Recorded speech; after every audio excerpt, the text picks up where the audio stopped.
You're listening to The Upland Rookie, a podcast presented by Upland Brits, B Pro Kennels, Final Rise, and Inuk Shuk Professional Dog Food.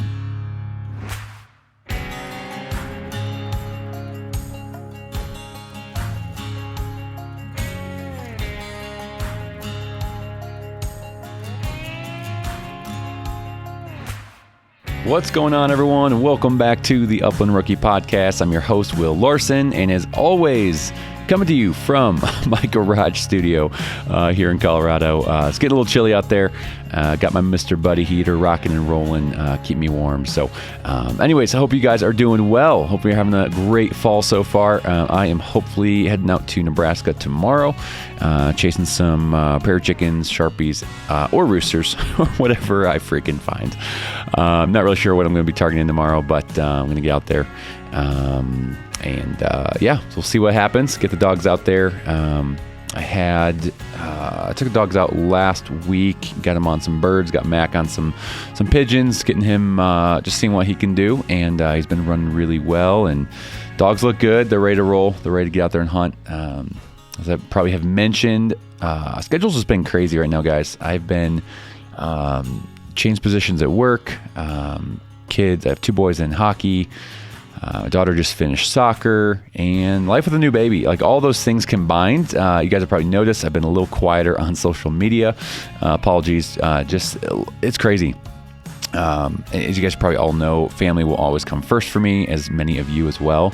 And so just been rocking and rolling with work and family and all that kind of stuff. So it's all been good stuff that's going on. It's just been kind of crazy. So social media has been a little quiet lately. Just hang in there. I'll get back up and rolling, get back on schedule here pretty soon, hopefully. But we're still rocking and rolling with the podcast. Got some great guests lined up for you over the next several months. Really, really excited about some of the guests I have coming up here. Today's episode is part 2 of the No Fly Zone series, and so we're talking with Mike Moss and Marc Zandell, and we unpacked more of their story with these two guys. We did part 1 of the No Fly Zone crew a couple weeks ago with Preston and David Torres, and so if you haven't listened to that one yet, go back and listen to that one. And I have one more episode coming out with these guys over the next month or so. So stay tuned for that. It's a great group of guys, really tight-knit group, doing some cool stuff with trials, hunting wild birds, and just a good group of guys. So hope you like this one as well. Couple quick things. We run through sponsors. B Pro Kennels. Guys, B Pro Kennels is putting out an incredible dog box. Ben has really engineered and designed a quality product that he's building right here in the USA. Just some really thoughtfulness went into this box and design and some of the features of it. And so if you guys want to take a look at a custom dog box, and he's got some standard builds up there right now on the website. Got a 2-hole box, a 3-hole box, and if you want to rock and roll with one of those, I would highly recommend checking those out. Use promo code ROOKIE10. It's going to save you 10% off your order with Ben Proctor over at B Pro. So or if you want to get crazy and say, hey, I need a custom design for your needs. If you want, I don't know, a 6-hole box or whatever it is you're looking for, give Ben a call, and he would love to sit down with you and chat about design and features and how's it going to be set up and work for you and your string of dogs. So bprokennels.com. Also, Inuk Shuk Professional Dog Food. You guys know my dogs have been on Inuk Shuk for quite a while now and have been responding really, really well. So cannot say enough good things about Inuk Shuk. Inuk Shuk has you can go in on a pallet order. You can become a trusted reseller in your area. If you know there's a bunch of people around you that are going to be buying this food, you could become a reseller and get a pallet or 2 of this food, resell it to people in your local area. It's a really, really cost-effective way to get this food, even better than going on Chewy or some of the other big box sites. So check out InukShukPro.com. Shoot Brian an email over there, and they'd love to talk with you And work something out, and just a great quality product. I love working with this company. They are phenomenal to work with from top down. Every interaction I've had personally, it's just been really positive. And so, again, the product really speaks for itself. A really, really high calorie count food. I'm feeding a lot less than I had to with some other brands out there. So if you're curious, give a Nook Shook a serious look, or if you have any questions, shoot me a DM. Would love to answer any questions you might have. Also, Final Rise gear. Golly, Final Rise. I cannot say enough good things about their vests and their the gun case. I tell you guys, I got a gun case from them. I got the long gun case, and this thing's sweet. It is freaking sweet. It is timeless. They just the attention to detail that Matt put into designing the gun case is phenomenal. I was kind of torn whether to go with the breakdown case or the long gun case, and it's kind of for how I hunt. Like I'm running and gunning field to field, and so I wanted a case that I could slip my gun into each field without breaking it down. So personal preference. I know some guys want to rock a takedown case, take down your over under. And so if that's your style, that's your jam, go for the takedown case. But this long gun case, it is quality. It is built really, really well. And it's just a really quality product. So check out the gun case, the gloves, the vest from Final Rise. It's putting out some freaking awesome gear. And I'm really proud to wear, really proud to work with Matt over these last several months. So, and then Trinity Bretons, home of the Epinol Breton, and they are putting out some of the best bred Epinol Bretons in the country. A lot of people will message me and say, "Hey, I'm thinking about getting a French Brittany. Tell me all the things." And it starts with breeding and the development that Josh and Jeff are putting into this breeding program, and they've really dialed this in. And so talk with them. Really, they're going to be the experts in. You got to let them know what's your hunting style, what's your level of experience, all those things, and they'll kind of help whittle down like, hey, here's a good breeding you would need to look for, or a pup you would want to get. Again, I've talked about Moose here quite a while, or for quite a while, and he's a big running EB. He's taken down some of the big running pointers, even some setters, in some of these big field trials, and so they have some really high caliber dogs. So check them out at trinitybretons.com. Reach out to Jeff Ryder or Josh Ryder, Instagram, Facebook, all that good stuff. And they'll help you, help steer you in the direction of kind of what dog you're looking for, what breeding you want to keep an eye on. So anyways, thank you to all my sponsors. Really, really appreciate each and every one of you. A couple of quick things. We have drawn a winner for the Patreon October giveaway of the Cable Gangs tie-out system. That winner is Brett Ingram. So Brett Ingram, you have an email waiting for you, sir, in your inbox. Please get back to me as soon as you can. Maybe this will be the cue for you to check your email. But anyways, I just sent it a little while ago. So Brett Ingram, congrats, man, on the Patreon giveaway. We're going to be doing another giveaway here in probably November or December. We'll do a Christmas giveaway, something like that. So stay tuned for all the details on that via Patreon. Again, Patreon members, get signed up. You'll be entered for all giveaways and get some awesome bonus entries as well. Okay, I think that's everything I had to run through. Yes, it is. Okay, cool. Still have hats in stock. If you'd like a hat, shoot me a DM and we will get you your hat sent out to you ASAP.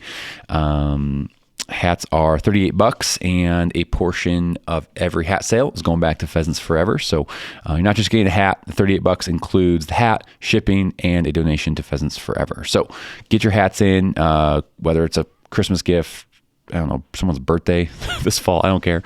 If you'd like a hat, let me know, and I'll get that shipped out to you as soon as I can. So anyways, guys, hope everyone's doing well, having a great fall, and I'll be sure to keep you updated on my travels. Hopefully I can get out this week. I got some hockey stuff for my boys happening this week, so I'm just trying to decide if I should ditch it or not. Oh, the dilemmas of having 6 kids. All right, anyways, friends, we're diving into part 2 of the No Fly Zone series. Time. So, so Mike Moss and Marc Zandell, you guys are joining me. You guys are part of Team No Fly Zone, and I know we are doing a multi-part series with Team No Fly Zone, and I'm so glad you guys jumped on here. And looking forward to get to know both of you more and talking hunting and dogs. So, thank you both for jumping on the podcast. How has summer been for both of you so far? Whew. Training and shooting. That's all I've done. That's pretty much been a majority of the summer is training and shooting. And when you're not working, you're running the dogs, and when you're not running the dogs, you're shooting. Guys, that's something I really need to get better at is shooting. At least in the off season, I don't do it enough, and I think that's a really, I don't know. Do you guys find a lot of people maybe underestimate that? They focus too much on the dogs or only on the dogs, like me? Absolutely. We do see that a lot. We see a lot of people that run their dogs and run their dogs and run their dogs, and then they don't take up the time to make sure that they're up to par as well. Man, I'm guilty at that. There's no doubt. I'm so guilty. Do you guys shoot a lot of trap, skeet, and one or the other? Both. I'm a skeet fanatic. Okay. My passion was skeet, and that's kind of what brings me back. When my shooting's off, I go back to the skeet range and go, okay, get your lead down again, start determining and focusing on the target. Okay, I'm going to ask kind of a rookie question here because I have not shot a lot of skeet or trap, but I've shot the one that there's like a house in the ground and it kind of three positions: straight, angled right, and angled left. What is that? That's trap. That's trap. Okay, that's trap, and then skeet is like the high house, low house. High house, low house. Okay, it's in front of you, or is it coming from behind you? It's coming over, somewhat over you, and then in front of you. Your first shot is coming over you. Your second, third, fourth, fifth, sixth shot, it's in front of you. But you have crossing patterns. So at certain points of the course, you're up to a 4-foot lead. Okay. And you're kind of walking a course, and there's multiple different stations, right? There's 8 stations. It's almost like a rainbow course, and there's a house on each end of the rainbow, basically. So, like, you walk across the 8 stations. One shoots high, which is on your left side, and one shoots low out of the right side. Gotcha. Okay, and is there a third thing? There's sporting clays. Sporting clays. Okay, and sporting clays, that is most similar to skeet? No, sporting clays can be anything. Okay. Anything. And there's shots on sporting clays that have nothing to even do with hunting. And you're just going, wow, in the field, I would never take that shot. But I'm doing it out here. Yeah, but out here, it cost me points. Okay. That's good. I should do more on that. I again haven't done a ton of it myself, and so just getting familiar with the different terminology. So I appreciate that. If you're looking to have a lot of fun, sporting clays is definitely the most fun one to go do. Yeah, it's like golf. It's like golf with that's the best way to describe it. Sounds pretty good. Let's go. Well, let's back up just a second. I'd love for each of you to introduce yourself. Tell me a little bit about each of yourself, and then put us on the map. Where are you talking to us from? My name is Mike Moss. I go by Michael, Mike, Mikey, whatever anybody wants to call me. But I'm located over here in Lakewood, Colorado. Okay, very cool. And you did say you're a native, right? I am a native. I've been here my whole life. Okay, that's awesome, man. So not many of you around still. No. You're like the unicorn that I meet here. And Mr. Mark, how about you, sir? Tell us a little bit about yourself and put us on a map. My name is Marc Zandell. I am from Broomfield, Colorado. That's where I'm living. Originally from Lawrence, Kansas. Spend most of my weekends through the winter in Kansas. Okay. For bird hunting, I'm guessing, right? Absolutely. I was really hoping you were going to say yes to that. Oh my god. Yeah, that trials. Yeah. Yeah, that's awesome, guys. Well, I'm excited to get into more about hunting and trials and your dogs. And but I guess I want to first start. Let's start at the beginning. I guess let's talk about bird hunting and bird dogs. Let's start with you, Mike. How and why did you get into hunting and bird dogs? Now, was this something you grew up in? Was this something you came into later in life? Tell us a little bit more about that. Yeah, so actually, even from a really young age, I grew up with two GSPs, Josie and Wyatt. And that kind of, it was my dad ultimately who sparked my passion for hunting and outdoors. And so as I kind of got older, the dogs kind of got older, so we kind of leaned out of it a little bit. I didn't do a whole lot of hunting into my teens and up into my 20s here until um, I actually went on a guided hunt with David Lovato was my guide, and we'd never met before. And I saw his dog Kona, and it actually like re-sparked my passion for a dog. And I was at that age where I wanted my own gun dog, and so I ended up getting my own gun dog, and that's kind of what's continued my passion for it. I met a group of guys that have really opened up my horizons on what bird hunting actually is. So Hmm. That's awesome. Now, did you going back to that guided hunt? Now, was that something like were you curious at all going into this? That hey, like I want to explore this upland hunting thing more, or was this kind of just some random person invited you, or like how'd that come well, about? it was actually so me and my dad haven't hunted for a while. The dogs had passed, a couple years prior to this, so it was actually a gift from my dad. He's like, "Let's get out in the field and go shoot some birds Mm, together." And like the simplest way was to just do a guided hunt out there. I don't even remember exactly where it did it. It was out east, but um, it was my dad. That was at A plus. That was at A plus Yep, A game plus birds. game birds. That's where it was, and okay, it. they're closed down now, aren't they? No, he's Oh, still are they? open. Okay. But it was so yeah. It was my dad invited me. It was kind of I can't remember if it was a birthday present or a Christmas present, one of the two. And I actually the crazy part is I almost didn't go to that. There was like some internal issues where I almost didn't go to it, and going to that opened up a whole it changed the whole direction of what I did even on my free time or what I focus on because I ended up meeting David out there and his dog and it re-sparked my whole passion for gun dogs and I was like I don't know why I'm not doing this all the time and then I ended up getting copper and it I guess going into more detail that is I was out in a field one time and I hadn't talked to David for a couple months after that. I ended up getting a dog like maybe 7 months later I think is what it was and then I was having troubles getting her to retrieve. And so I was like, you know what? I'm going to give this guy David a call and see what's going Mm, on. I called David and he's kind of muffled and he's like, yeah, I might lose you here. I'm in the middle of a field trial. He was literally in the blind going into a field trial. And I was like panicking. I was like, I can't get my dog to retrieve. I'm freaking out. I don't know what to do. And he was like, don't panic. It's all right. We'll get it figured out. And then the week after that, he came back into town and, uh, we went out to a field and he's like, wow, you got such a nice dog, such a good dog. And he's like, why don't you come out and shoot with me and the guys and we'll see where it goes from there. And then I went out and shot some clays and that's when I actually met Mark and I think it was Tom and Lori were out there for the first time. We shot some clay birds together and I guess the rest is history. They've been letting me hang around. they haven't kicked you out Yeah, yet. no, not yet. But don't say that too loud. Yeah. That's hilarious. I chatted with the other David in your group, and then not Spencer, Preston. Preston. Thank you. Chatted with them a while back, and sounds like David, the other David David Lovato. Sounds like he's a common denominator amongst this group. And David is the common denominator because you'll get into it later, and that's due to he's the president of the team, and he's the one who put the team together. that's cool. Yeah, I'm excited to unpack that a little more. But let's back up to you, Mr. Mark. Tell us a little bit about your hunting journey. I guess like how did you get started, why, and what led you into this world of bird dogs? So, funny story. I was a fly fishing guide for like 25 years.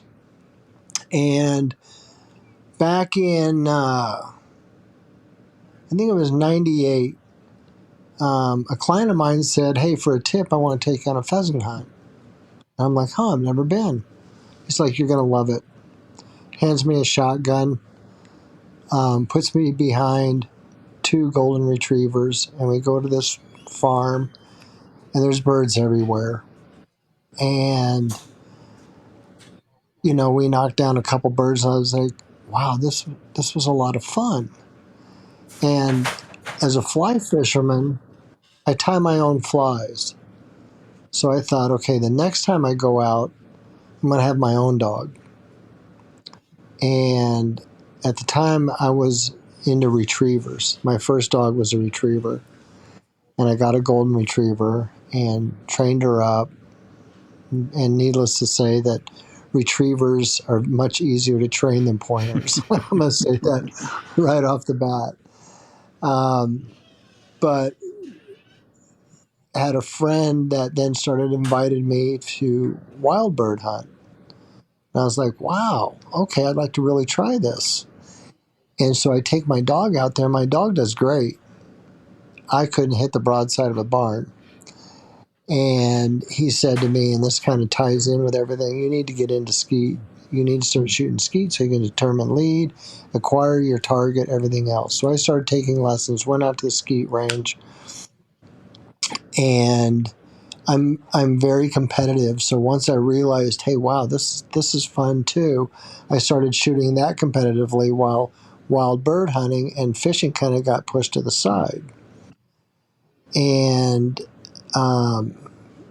it was a couple years later, I was invited on a hunt where we were hunting over setters. And I'd never hunted over a pointer. And man, I fell in love with the way these dogs were just quartering a field. They'd go on point, you'd come up to them, and the bird would come up, and all you had to do was shoulder your gun and hit the bird. I mean, I'm like, okay, my next dog is going to be an English setter. And it's been setters ever since. I think I'm on my 7th or 8th one Oh now. wow! So you went into the setters hard. Oh yeah, and went into a certain line. Okay. And actually,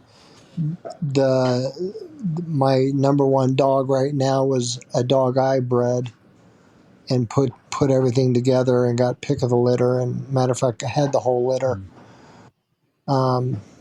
But yeah, I've 360'd. It's like it's all about birds. It's all about bird hunting and training the dog and staying on the dogs. If I take a day off, they take a day off, but that's very seldom. That's the cool thing about bird hunting, and maybe cool, maybe not so great, but it is kind of a there's a hunting season, and that's, let's say, September to whatever, January. But with dogs and training and conditioning them and yourself and shooting and all that stuff, like there's kind of no off season. Like it's kind of just this year round. Like as soon as bird Thank you. season ends, right? That's absolutely true. There is no off season. It's just like working out. Yeah. It's daily. If you want the rewards, it's daily. Yeah.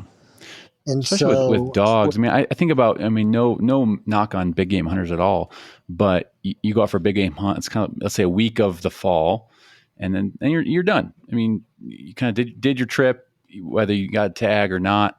But dogs, like, you're responsible for those dogs, and they have to eat and be trained and conditioned and worked and like all these things. Like, it's a responsibility, and so that, I don't know if that aids to just the time we have to put in throughout the year, but I think I enjoy that part about it too. I don't know about you guys. I'm sure you do, but I enjoy all of it, and I enjoy watching a puppy's lights turn on. And that's what I was gonna say. You have to do justice by the dogs too, because when you do see that light turn on in the dogs, like Mark was saying, it's literally it's like a switch, literally flicks on. You have to do them justice. You can't just take them out for, like you're saying, for example, the big game for a week.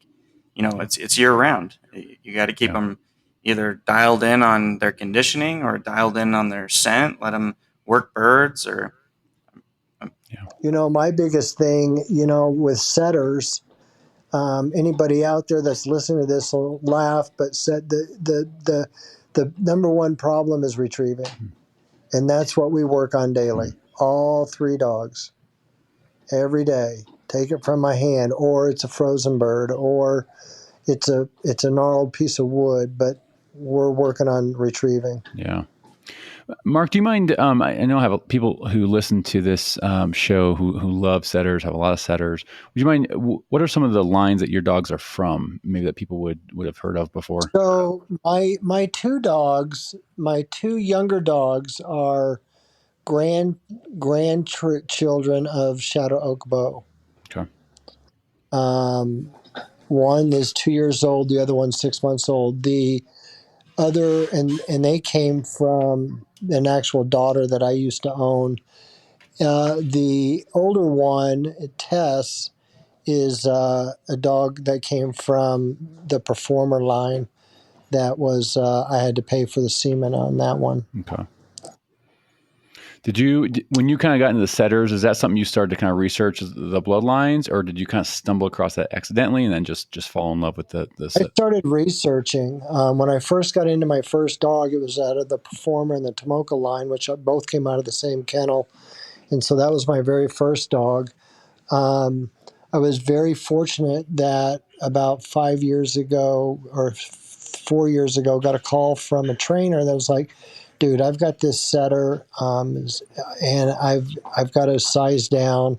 Is there any way you can take her off my hands?" And I was like, "Well, show me the lines." And that was the daughter of Shadow Oak Bow, and I was and I was like, "Holy crap, you're kidding me!" A direct daughter?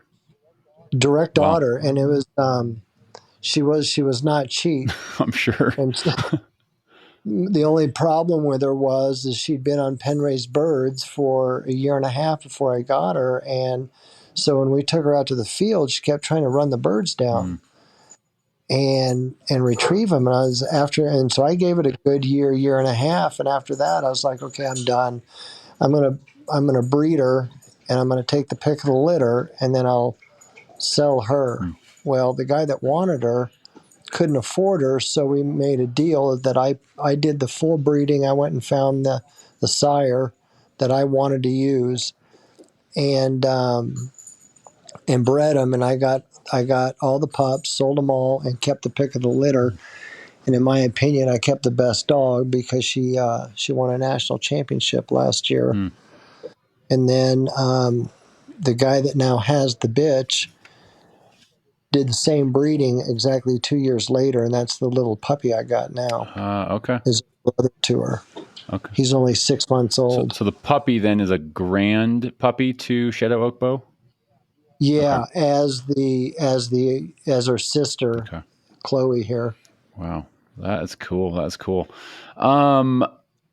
Okay, we're going to circle back to trials. I have a ton more questions on that, but my mind's spinning right now. Mike, let's go back to you as we're getting into dogs a little bit. We heard about some of Mark's dogs. Tell us about the dogs you have right now, and then we'll go from there. So I only have one hunting dog right now. Her name's Copper. She's a female GSP. She'll be 2 in like a week or two. She's coming up on her 2 years old. Okay, so she's young still. Yeah, she's super young. Super young. She's getting just into her prime. And did you mention the breed? Yes, she's a German Shorthaired Pointer. Okay, GSP. Okay, very nice. Any chance out of David's dog or no? You mean like where I got her from? Yeah. No, she's from. Okay.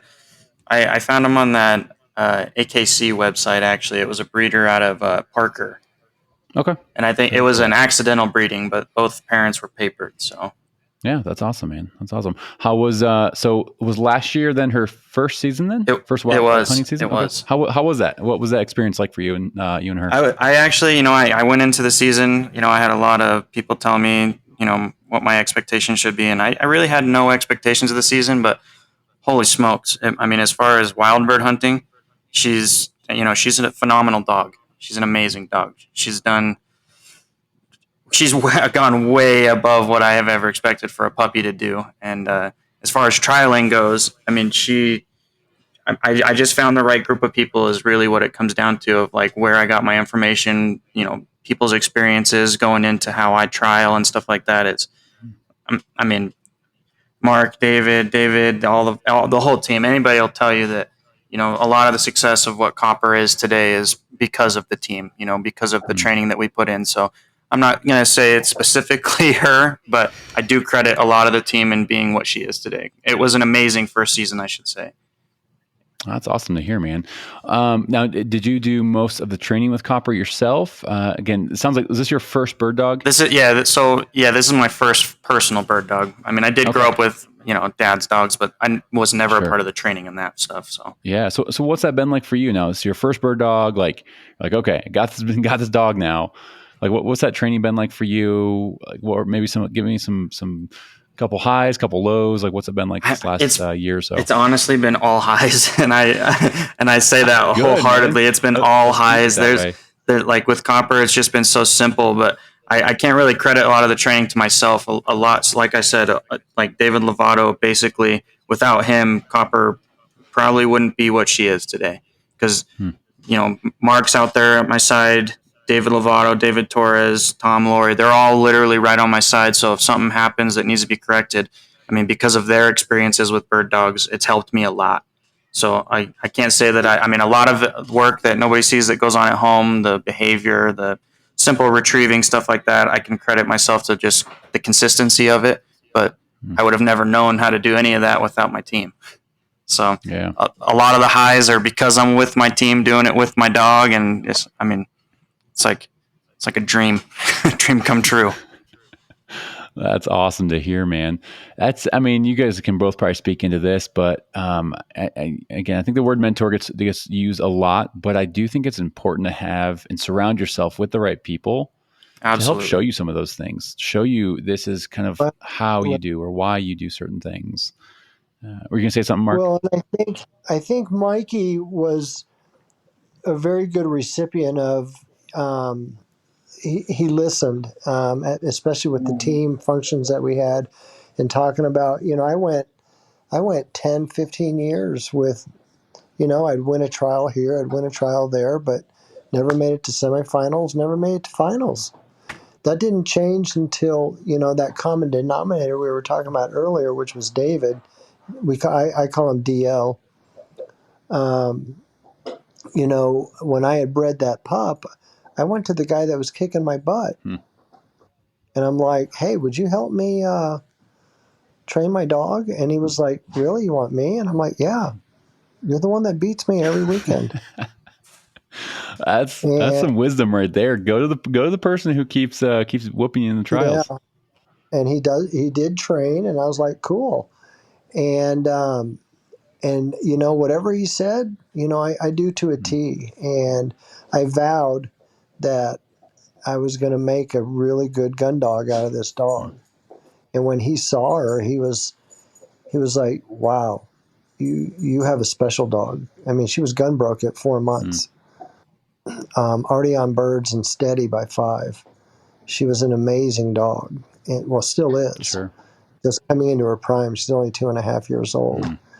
And everything was from the team, and everything was from David. Everything centralizes around his training method.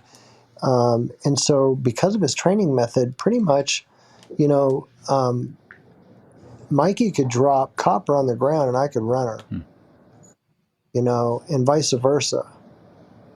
Just That because you all had the familiarity with each other's dogs and style and training. it's the exact same style. Everybody followed the same command for the same Okay. result that we wanted out of the dog. So we all know that if we want the dog to come, we all use the same command. If we want the dog to retrieve, we all use the same command. If we want the dog to change direction, we all use the same Hmm. command. So, or not even command, but it's how we use the remote control. Sure. So we all understand each other's dogs, due to the fact that we all use the training method, and we do group trainings. It's not like we do individual trainings and tell each other what to do. We're there with our dogs every Sunday.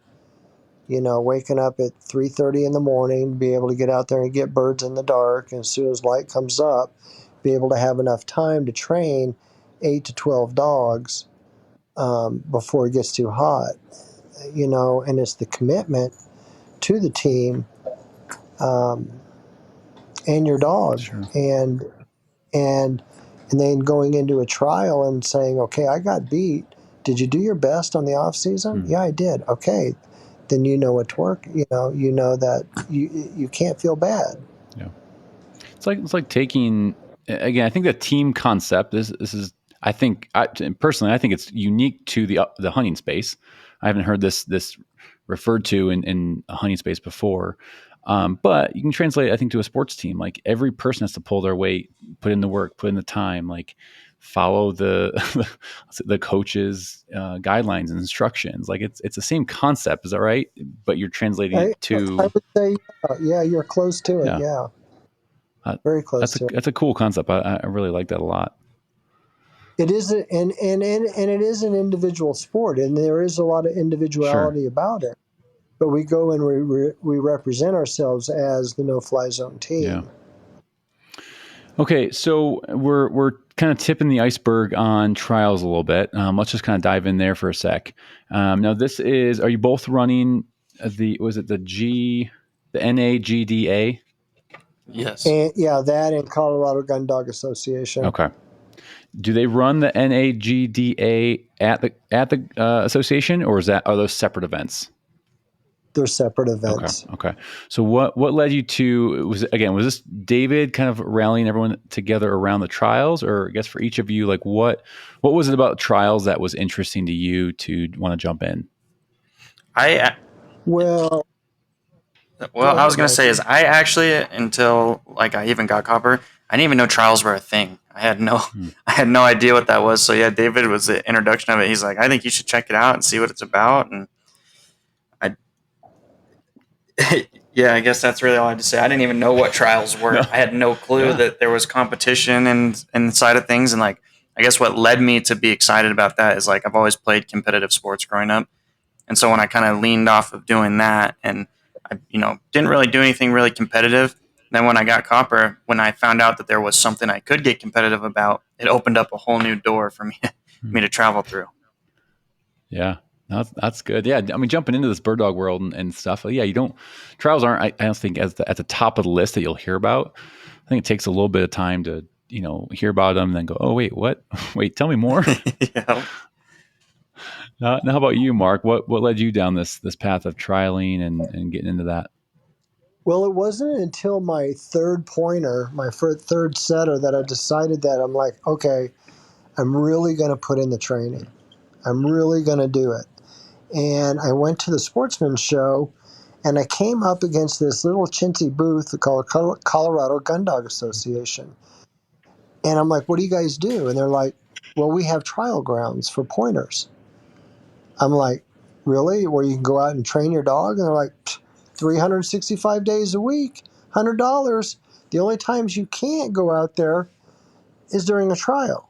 And I'm like, what's a trial? And so he explained it.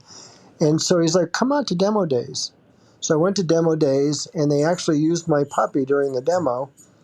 And she was pointing and doing everything. And then it did a mock trial. And I was like, oh, I got to get into this.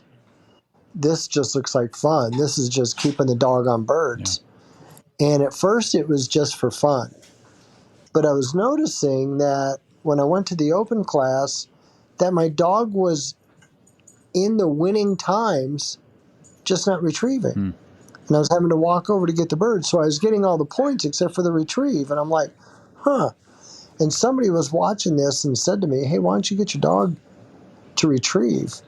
Pay for somebody to get it to force fetch, and you'll start winning. And lo and behold, I started winning a trial here and there, And it was when I got, going back, is when I got Chloe, my second dog, is when I decided, okay, the guy that's kicking my butt is going to help me train the dog.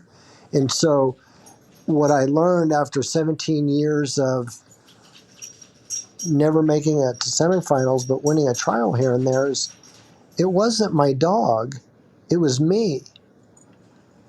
And so here it is, 2 years later, after changing my whole training method, my whole trialing method with David's guidance, I started being successful.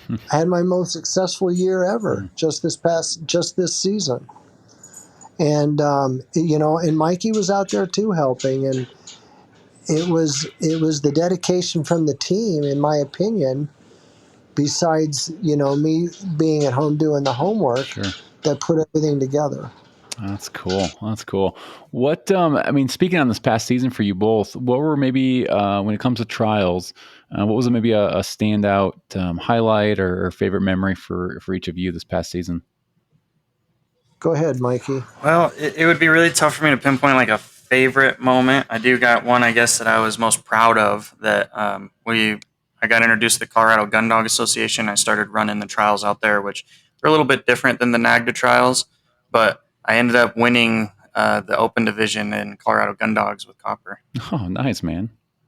So I guess that was, That's I could awesome. say that's probably my most proud moment of the season, other than That's a getting through the first trials. yeah, of course. That's a good feeling when you again when the dog kind of puts things together, everything's kind of working out, and you get a kind of a taste of that. That's exciting. And that's the thing is like throughout the running with Colorado Gun Dogs and stuff, it was just there was always just one thing here, one thing there that just wasn't put together. And then coming up on the last couple of trials, everything just started working out perfect. Copper was doing everything she needed to do. I was handling my end of things, and then yeah, that turned out. Then we took the win for Colorado Gun Dogs. That's cool, man. Now, did she retrieve naturally since she was young, or did you have to force fetch her? No, we never actually force fetched her. There was a little bit of worry that she might not fetch very well, but no, like even when she was young, I did have some wings and stuff that I played around with her, got her excited for. But I mean, that's actually what ended up me calling David. I couldn't get her to retrieve for like a solid week when we were out in the field, and so I did start to panic and thought we were gonna have to force fetch her. But thankfully, no, we didn't. She got out in the field and just had somebody that knew a little bit more about dog behavior and kind of knew what they were looking for. And of course, when we get out there, she starts running the toys back to him like it was nothing. Oh, that's good, man. That's good. And Mark, same question for you. What was maybe a proud moment or a favorite highlight from this past trial season? I think the what sticks out the most is the moment that I realized I had won the amateur division in North American Gun Dog Association, and being able to go up and grab my award and be able to hug my team captain, president, right there. It was just amazing. It was an amazing feeling that I have put it all together and realized that I do know what I'm talking about, and realizing that it was an amazing season. You're going to be talking to Darren. Darren also took third place with her, so she was up there twice. Oh, wow. Now that was Yeah. for nationals, you said, right? Yeah. Okay, that's a big deal. Tell me a little bit about how that works.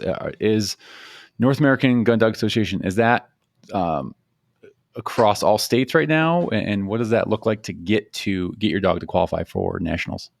Well, I don't know if it was all states. I know there was California, there was Nebraska, there was Nevada, Utah, Wyoming. Okay. Uh, there were quite a few states represented. Matter of fact, this past year was the largest event for finals they'd ever Oh, had. wow. And there were, I think, 179 or 189 runs Wow. for nationals for that event. But they run a really good event, and it's a 4-bird plant. And basically, you have 20. They were shortened it down to move it along 15 minutes. But basically, if you went over 10, you were out of the running. There's smaller fields. You can do flushing amateur, or you can do flushing, pointing. There's women's. There's senior. There's senior dog. There's doubles. Flushing. It's just Wow. it's a big deal. It's a big Yeah. deal. A lot of states involved. Yeah. So to get to nationals then, do you just have to win X amount of, is there a point system that for a season that gets you You there, or how's that work? you have to right now. You have to either place top 3 in one of your events, and then run a second event, or go to 4 events. Make 4 events. Okay. There's two ways to qualify. Okay. So not have to win 4 events, but just run 4 different events. Just run 4 events. Gotcha. Okay. Yeah. Very cool. Yeah. And where do they hold that? Is that Nebraska or Kansas? They hold that national event? Most of them right now is all in Kansas. Okay. Well, I shouldn't say that. Nationals in Kansas. We run our dogs in Kansas, but there's California. There's all these other states that are running sanctioned groups also. Sure. Okay. Very cool. Very cool. Well, that's awesome, guys. No, trials are a fun thing. I've been running Nastra now for a little bit, and yeah, it's been a fun thing. You get to meet some great people like you guys have, and just again, time with the dogs is never a bad thing. Extra time, and even working on a goal, like your goal is maybe retrieving or steadiness, whatever you're working towards. Like you're putting extra time and effort in with your dog, and that's always, I think, time well spent with your bird dog. And so I think trials can do a good job of helping us again focus on a goal or really just a goal to work on. So those are pretty cool. Yeah, one thing that's actually great about the trials too is that once the season's over, trials run a little after season, so it's just more dog running too. So touching on the never a bad time, it extends the good times. Absolutely, yeah. You get that springtime again, extends that season. Yeah, that's why we love them. It's a lot of fun. Trials for me are the camaraderie too. Yeah. Besides the individual part of it, it's the camaraderie, and I think that's where a lot of our teammates come in involved too, and that's why we enjoy the doubles game, because we get to change things up, and we get to, hey, we're hunting next to our buddy just like we do all season long. Sure. I just love the game. Just love the game. Yeah. Yeah, it's really fun. With this event, and I think I talked to David and Preston a little bit more about kind of the rules and stuff, but are you guys training any differently for this versus hunting? Or you're just training your dogs for hunting and it transitions very well to this trial event? Yes, we train our dogs for hunting, and they do very well in the event. However, and Mikey will find this out next season in his second season, at least my dogs, and I've seen this with all our other team dogs, is they know that they're in a trial or they know they're wild bird hunting. And I say that because you can drop Chloe in a field and there's 4 markers and she'll stay within those 4 markers. Yet you put her out in a wild bird area and she's out 300 yards before you blink an eye. So they figure it out. They do. They figure it out. And that's not necessarily a bad thing, in your opinion, right? No, I think it's a great. I think it speaks to the intelligence of the dog. Yeah, absolutely.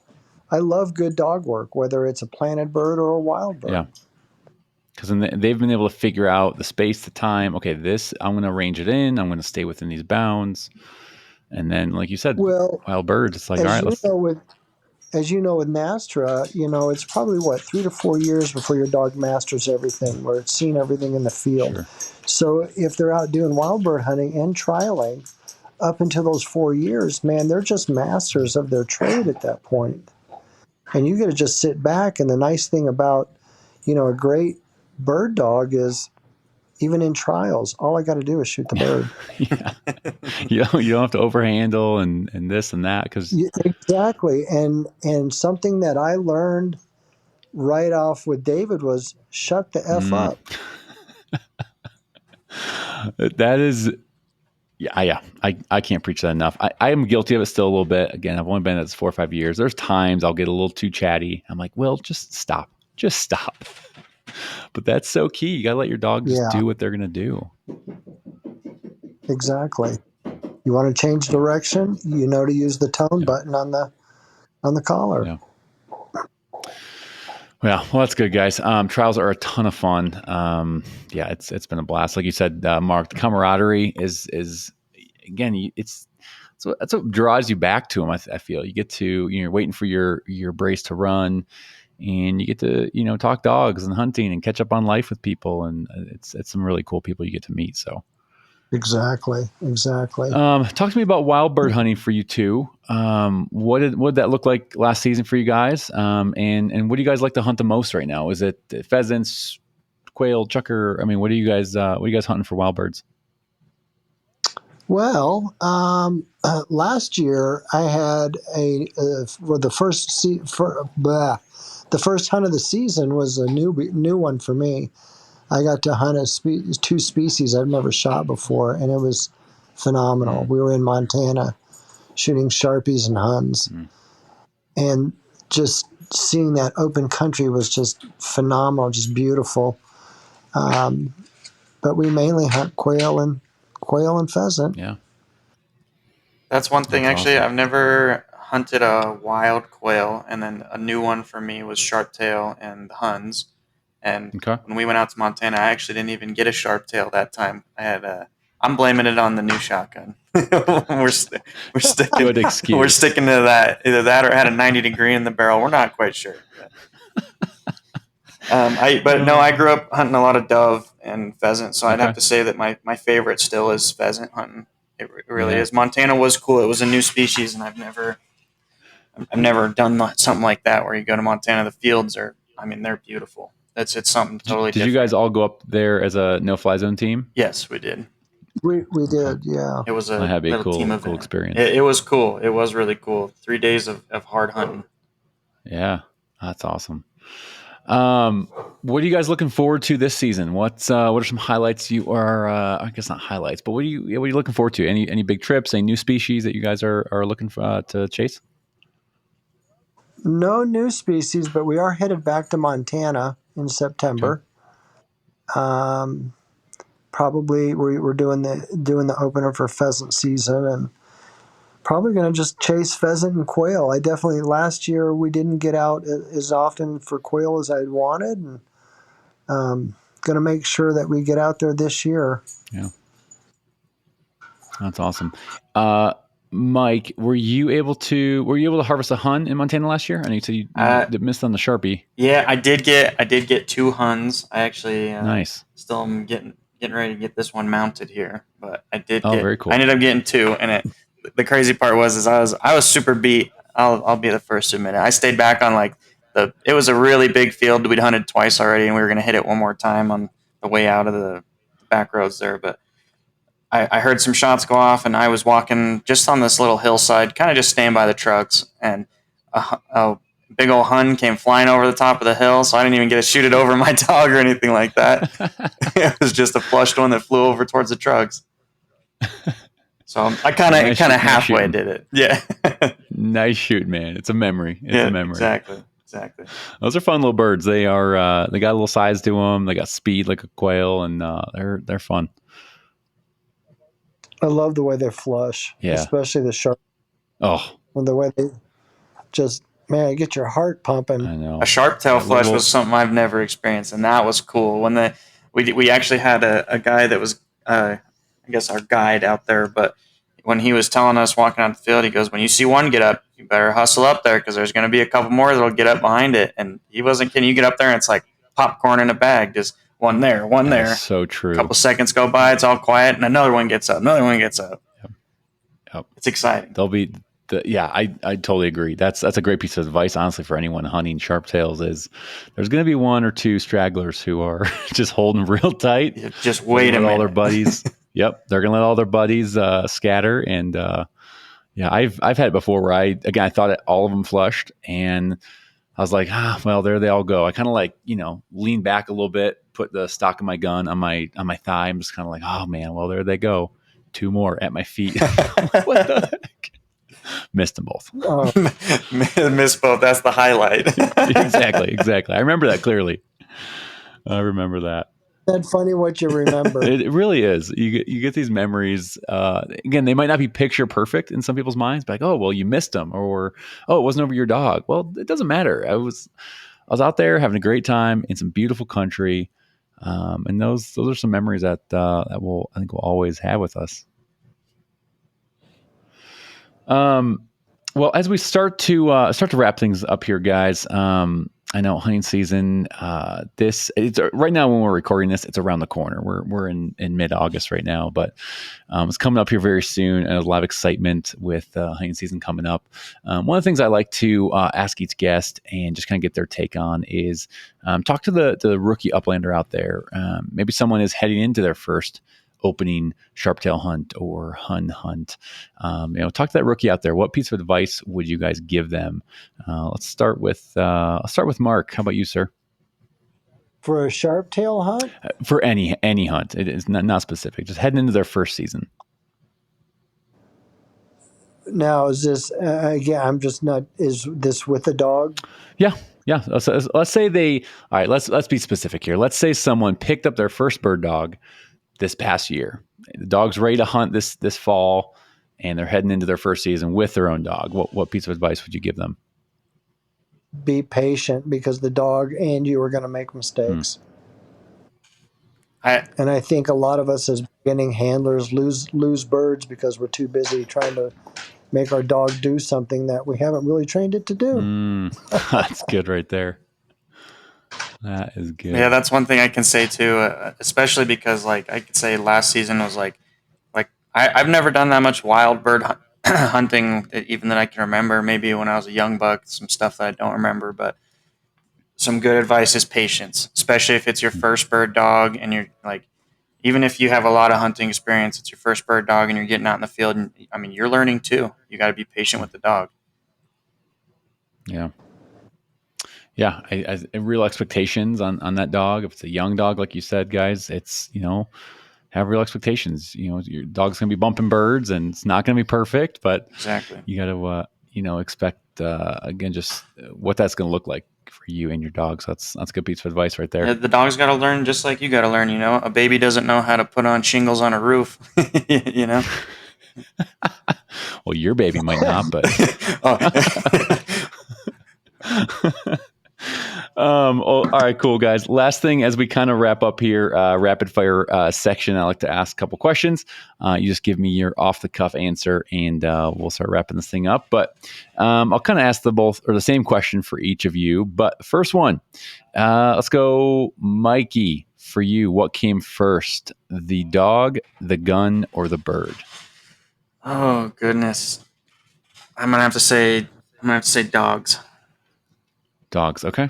That's what kind of sucked you in. That did the ultimate nail in the coffin. The dogs. They have a way of doing that, don't they do. Mark, how about you? What came first, the dog, the gun, or the bird? The gun. The gun, okay. Yeah, the gun. Okay. Learning how to shoot was very important to me. And here's a good reminder, everyone. Like Mark said in the beginning, get out and practice. Practice shooting. Can't say that enough. All right, next question. Mikey, what gun are you carrying into the field and why? Well, last year I carried my TriStar, but I'm pretty sure I'll be carrying a Benelli or something of the sorts. I'm a little undecided. I'm actually in the market for a new gun, so nothing specific I can say. Okay. You like shooting 12 gauge, 16, 12, or 20? Oh, I see. Yep, 12 gauge. 12 gauge. 12, okay. Very cool. Mark, how about you? What gun are you carrying into the field and why? In the field, I play with two guns. I have a Rosini 16 gauge that I like to play with early in the season, but when it gets down to all-around gun, I use a Beretta 693. Okay. 28-inch barrel. And is that one on 12 gauge or 16? 12, yeah. 12, okay. No. Yeah. Okay. Very cool. All right. Back to Mikey. Favorite dog breed besides the one you own? Oh, my. I'm probably going to catch some slack for this. What breed is Dolly? Oh, a Springer. Going Springer. Going Flushing dog. Well, the thing is, I never even knew about that, so that's kind of what drove me to it. And then DT brought out Dolly, and I was like, "Ah, no way!" It's a whole new thing for me. Those are cool little dogs, that's for sure. How about Mark? Favorite breed besides the ones you own? An English pointer. Okay. You're going Ferrari. Those are big running dogs. Yes, they are. Those are some good looking dogs. Got some legs on them. Yeah. All right. I will stick with Mark. Most clays you've ever hit in a row?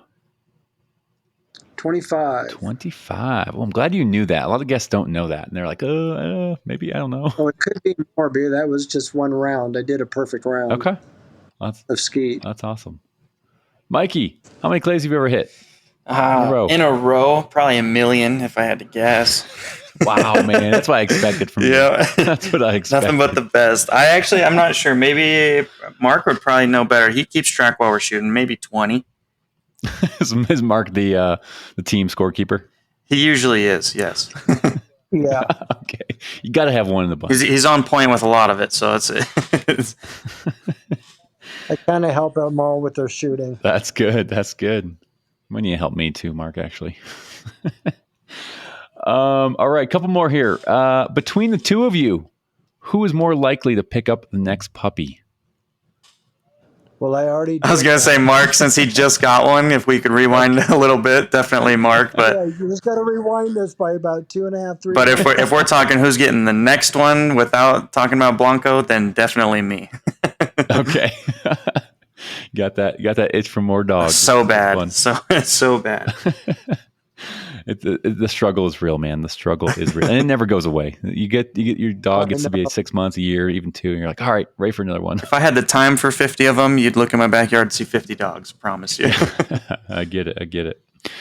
All right, for each of you, what would be, I guess, a fantasy hunt if you could choose destination? So where would it be?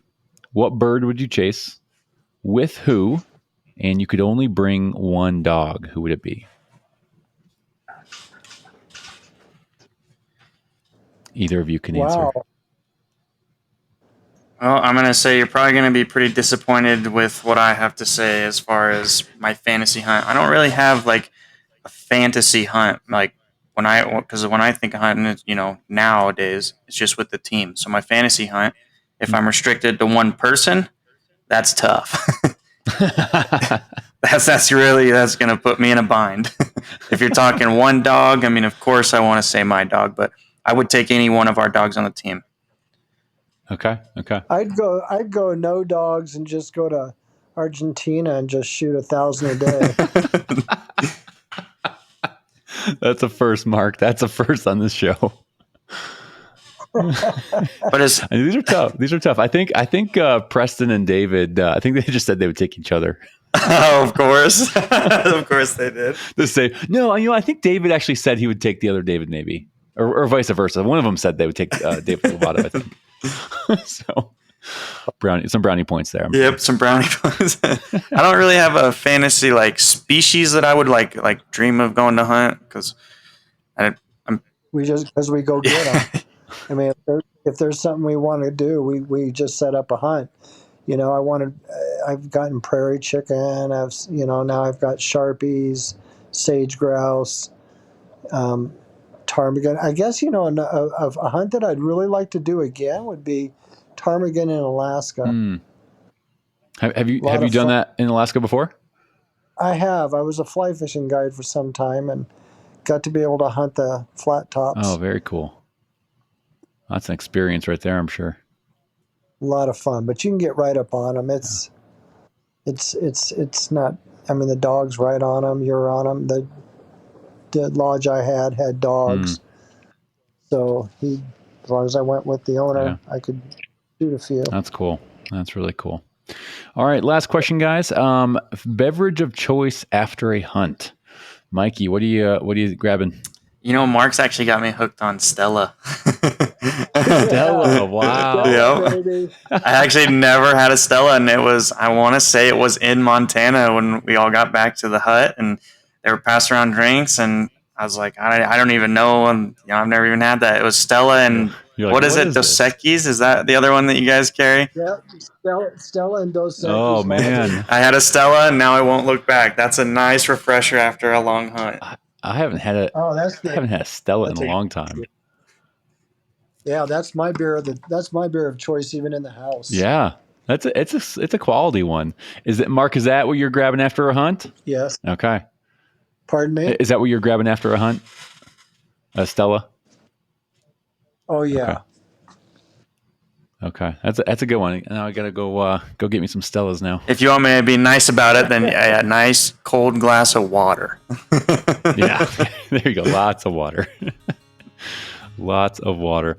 Well, guys, this has been a ton of fun. Thank you guys for carving out some time to share a little bit more about yourselves, your journeys into upland hunting, bird dogs, and field trials. This was a lot of fun getting to know you both more.